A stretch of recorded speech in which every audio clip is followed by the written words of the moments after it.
can't do that one. This one's too big for me to... Ooh!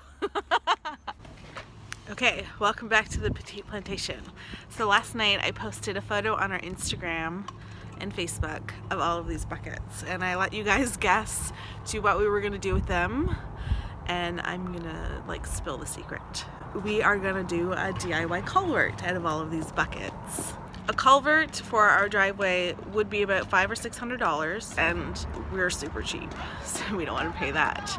So we are going to make our own culvert out of 5-gallon buckets. The part of the bucket that's going to be like structurally sound, that will be strong enough for us to drive our car over, is actually the rim of the bucket, the top part of the bucket. But we're going to use most of the bucket for the culvert, and we're going to show you how we do that. You need to figure out how long your culvert is going to be. I don't know exactly how long ours will be, but it'll be big enough for a car. No like big equipment is gonna make its way back there anyway that we can think of.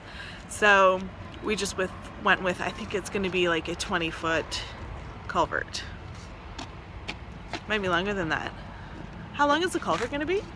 Where are you? You're not here. These buckets we found on Kijiji.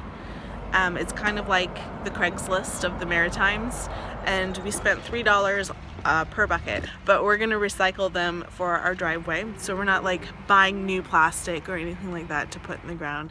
These are food grade buckets, so I figure if they're safe enough for us to like drink out of, then they're probably safe enough for us to put in the ground. You can get new buckets from Home Depot, Canadian Tire, Lowe's, any of those hardware stores or building stores. You can get them for $3.50 to $6 depending on the place that you go, but we wanted to recycle these. These were used for something really morbid. It's kind of gross, kind of made me quiver a little bit. So if you can guess that in the comments what these buckets were used for, you will win nothing, but you will have gotten it right. So how do you make a culvert out of a bucket? This is the part of the bucket that is actually like structurally strong and is very similar to what you would find in a culvert anyway. We're gonna use the whole bucket. We're gonna take off the handles.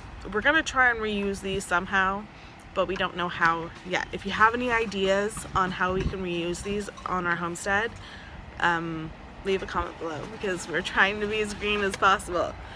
The bottom of the bucket obviously needs to be cut out so the water will run through the culvert, and these we're actually going to use as shingles on a duck house or a chicken house that we're going to make. Some of them can be painted red for posting no hunting signs along our property lines, but we plan to reuse all of the bottoms of the buckets as well. So let's get started. I'm gonna need to learn how to use some tools. Well, you can do it by hand like you were doing. Airplane! Just use your... Oh! You should just do it like that. Alright.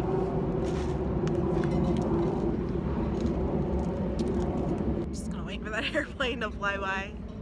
Oh, I gotta wait for the car to go by.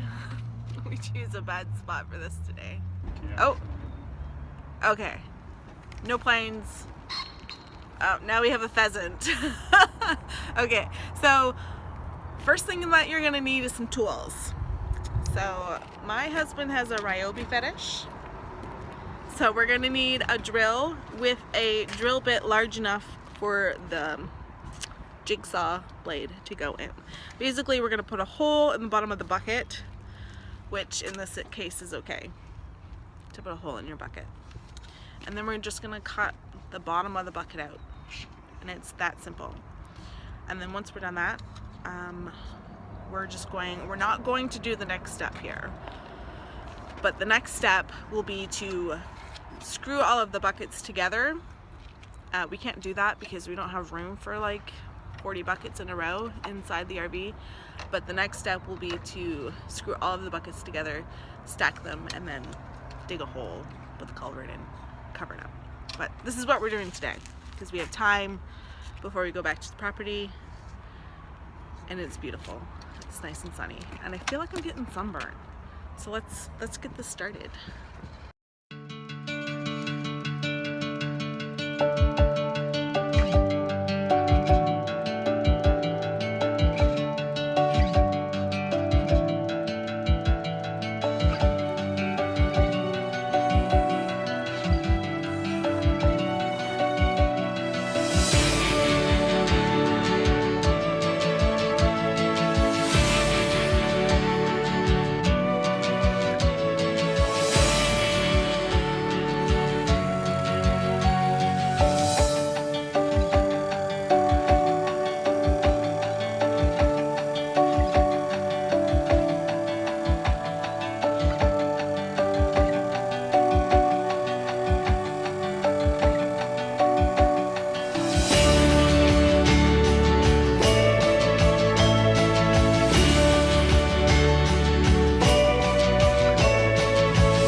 So we're all done cutting the holes out of the bottoms out of the buckets. We're going to lay out the buckets to see how long we have for a culvert, to see if we need any more buckets. There's 2 left that are holding like the handles and the bottoms that don't have holes in them. So we'll have to remember that when we measure.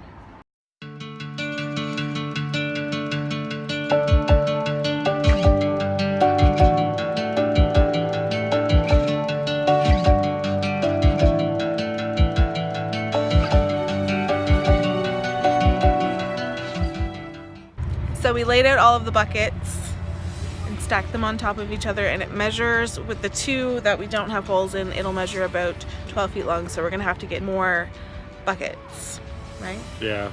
We don't really need a really wide culvert, like we're just doing it ourselves, and it's just for our off-grid cabin. It's not like for a fancy house or anything like that. So we'll get a few more buckets, and so I guess we'll go have some fun now.